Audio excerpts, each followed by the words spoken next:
नमस्कार, कड़क इलेक्शन में स्वागत है। सबसे पहले आप लोग को दशहरा की बहुत सारी शुभकामनाएं। और अभी दशहरा होने की वजह से बिहार में जो चुनाव की जो गतिविधियां हैं थोड़ी कम हो गई हैं। नेता भी दशहरा मना रहे हैं, लोग भी दशहरा मना रहे हैं, लेकिन अंदर ही अंदर वैसी चीज़ें चल रही, क्योंकि दशहरा के ठीक बाद मतलब किसी वक्त अगले 2-3 दिन में चुनाव की तारीखों का ऐलान हो जाएगा। और चुनाव प्रचार तो पहले से चल ही रहा है, लेकिन चुनाव की तारीख नज़दीक आने के बावजूद दोनों गठबंधन की अगर हालात अगर उसको देखें तो महागठबंधन की जो हालत है, अभी भी तालमेल उनका जो बोलने के लिए तो कह रहे हैं दोनों पार्टियां साथ साथ लड़ रही हैं, लेकिन तालमेल दिख नहीं रहा है। तेजस्वी अब अपनी लाइन पर चल रहे हैं, कांग्रेस अपनी लाइन पर चल रही है, लेकिन एनडीए ने पिछले कुछ दिनों में अपने गठबंधन को जो टूटी हुई दरारें कह लीजिए या जो भी लूप होल्स थे उसको बंद कर लिया है। और खासकर पवन सिंह और उपेंद्र कुशवाहा के जो बीच में जो दोस्ती कराई गई है, उससे जो एनडीए के बीच के उनका जो जोश है काफ़ी उनको अब लग रहा है कि जो चीज़ें जो प्रॉब्लम लोकसभा चुनाव में थी उसको उन्होंने एक तरह से रेक्टिफाई कर लिया है और अब चुनाव के लिए तैयार हैं। लेकिन अभी भी ऐसा है कि तेजस्वी यादव ये बहुत कमज़ोर विकेट पर नहीं है, उनका एक अच्छा खासा वोट बैंक है, वो तमाम चीज़ें हैं, लेकिन उनकी मुश्किलें एक परिवार की तरफ से, परिवार में एक कलह बाहर आ गई है, और दूसरी कांग्रेस के साथ जो उनका अब तक तालमेल हो जाना चाहिए था वो अब नहीं हुआ है। ये बात है कि देखिए जसप्रीत की बिहार में अब देखिए दशहरे की वजह से पिछले कुछ शांति है, कोई ऐसे बयान नहीं आ रहे हैं। आज दशहरा लोग मनाएंगे, आज रावण को भी जलाएंगे, और वहाँ पे काफ़ी पटना में काफ़ी धूमधाम से दशहरा मनाया जाता है। वहाँ पर गांधी मैदान में वहाँ का रावण का बिल्कुल जो वो कहते हैं बहुत बड़े तरीके से लार्ज स्केल पे होता है, लेकिन अंदर ही अंदर चीज़ें इतनी दशहरा से पहले ही इतना माहौल वहाँ गर्म हो गया चुनाव को लेकर के। अब जैसे SIR के मुद्दे पर ही था, कांग्रेस ने इसको बहुत बड़ा मुद्दा बनाने की कोशिश की, लेकिन चुनाव आयोग ने उसके जो फाइनल लिस्ट लाने के बाद वही फुस हो गया है। तो अब हालात ऐसे हो गए हैं बिहार में कि अब पता नहीं चल रहा है कि एनडीए नो डाउट इंडिया के पास चेहरा तो बस नीतीश कुमार है। उन्होंने बहुत स्मार्टली किया है। नीतीश कुमार हो सकता है कि चुनाव के बाद सीएम ना भी बने, लेकिन उन्होंने बड़ा स्मार्टली नीतीश कुमार को एक तरह के पूरा गठबंधन एक दिख रहा है। लेकिन तेजस्वी यादव ने अपने आप को सीएम का फेस घोषित कर, लेकिन कांग्रेस नहीं मानने को तैयार है। बिल्कुल, ये बहुत ज़रूरी बातें आपने कही हैं, और मुझे ऐसा लगता है कि तेजस्वी यादव जो कि खुद को प्रेजेंट कर रहे हैं, इसलिए उन्होंने अधिकार यात्रा भी निकाली। आप देखिए कि पहले राहुल गांधी के साथ वो नजर आते हैं, लेकिन यहाँ पर आरजेडी तो ये कह रही है कि तेजस्वी ही मुख्यमंत्री होंगे, पर इसमें कांग्रेस की सहमति नहीं है। आप ये समझिए कि जो सियासी जानकार है वो कह रहे हैं कि इस पूरे मामले में कांग्रेस की चुप्पी। राहुल गांधी ने एक शब्द नहीं बोला सीएम फेस को लेकर के। उन्होंने कहा कि नतीजे आएंगे, कांग्रेस कह रही है, उसके बाद जो है इस पर फैसला होगा। लेकिन यहाँ पर हर दल की अपनी महत्वाकांक्षा सामने आ रही है। अब जो महागठबंधन है, इसमें एक तरीके से उन्होंने एकजुटता दिखाने की कोशिश तो की है कि हम एकजुट हैं और हम एनडीए का मुकाबला करने के लिए बिल्कुल तैयार है, लेकिन बार बार जो है एनडीए वाले सवाल खड़े कर रहे हैं कि आप बताइए तो सही कि मुख्यमंत्री कौन होगा। इस पर देखिए कि जवाब देते नहीं बन रहा है। अब दूसरी सबसे महत्वपूर्ण बात यह है कि सीटों का फॉर्मूला कैसे निकलेगा। आप देखिए कि कांग्रेस अब इस वक्त मुझे लगता है धर्मेंद्र जी की काफी मजबूत स्थिति में नजर आ रही है, क्योंकि आप देखिए कि जो वहां का जमीनी वर्कर है उस पर जोश भरा है राहुल गांधी ने, जो उन्होंने यात्रा निकाली, और उसके बाद जो है कांग्रेस समझौते के मूड में नहीं है। कांग्रेस जो डिमांड कर रही है, जितनी सीटों की डिमांड कर रही है, मतलब खबरें तो ये भी थी कि अगर कांग्रेस को उतनी सीटें नहीं मिलती है तो वो अकेले लड़ेगी। तो यानी कि कांग्रेस पीछे हटने को तैयार नहीं है। अब आरजेडी के लिए समस्या ये है कि वो अगर कांग्रेस की बात मानती है तो बाकी दल भी तो हैं, तो सबकी अपनी अपनी कम्युनिस्ट पार्टी बहुत सारी वहाँ पर मजबूत हैं, और लालू यादव भी, बल्कि कहा जाता है कि लालू यादव भी चाहते हैं कांग्रेस कम सीटों पे चुनाव लड़े और जो कम्युनिस्ट पार्टियां, जो छोटी छोटी पार्टियां हैं, उनको ज़्यादा सीट मिले। और इस चीज़ को लेकर तमाम वहाँ जो यही लड़ाई चली जाती है। सबसे बड़ी जो दिक्कत है महागठबंधन के उसमें, असल में जो हाल फिलहाल में समस्या यही है जसप्रीत, कि पारिवारिक कलह इतनी ज़्यादा हो गई है, और यही मुद्दा हो गया। हाँ, देखिए कि यहाँ पर मुद्दा बन गया है। रोहिणी आचार्य का मतलब SIR से जो बवाल शुरू हुआ है, SIR में अगर हमने देखा कि बिहार से लेकर के देश की संसद तक हमने देखा कि किस तरीके से सड़कों पर थे सभी लोग, लेकिन वो मुद्दा जब चुनाव की तारीखों का ऐलान होने ही वाला है तो ये मुद्दा पीछे छूट गया है। अब परिवारवाद हावी। अब देखिए तेजस्वी के लिए दिक्कत क्या है, तेज प्रताप जिन्होंने अलग पार्टी बना दी, रोहिणी आचार्य की आप ट्वीट्स देख लीजिए, यानी कि परिवार में एकजुटता नहीं है।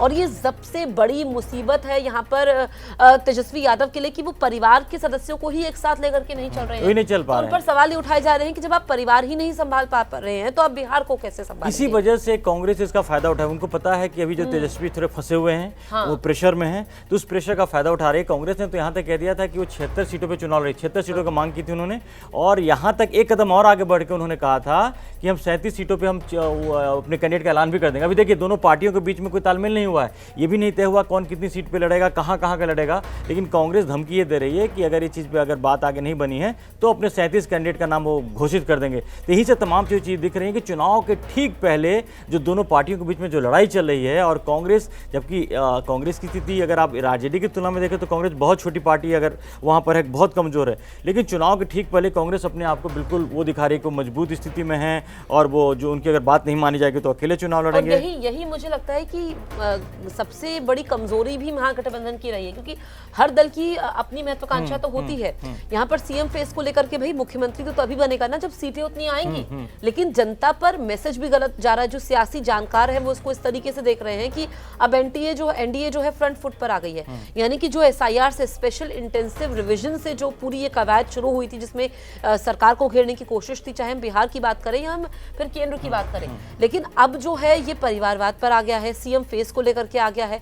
और इसमें आप देखिए कि जो तेजस्वी यादव राहुल गांधी के साथ नजर आए थे यात्रा में, और यहाँ पर दोनों ने ये दिखाने की कोशिश की थी कि साथ में है, मजबूत उनका रिश्ता है, लेकिन जब तेजस्वी ने नाम भी बदल दिया, अब यात्रा का नाम क्यों बदला गया, इस पर सवाल खड़े हो गए।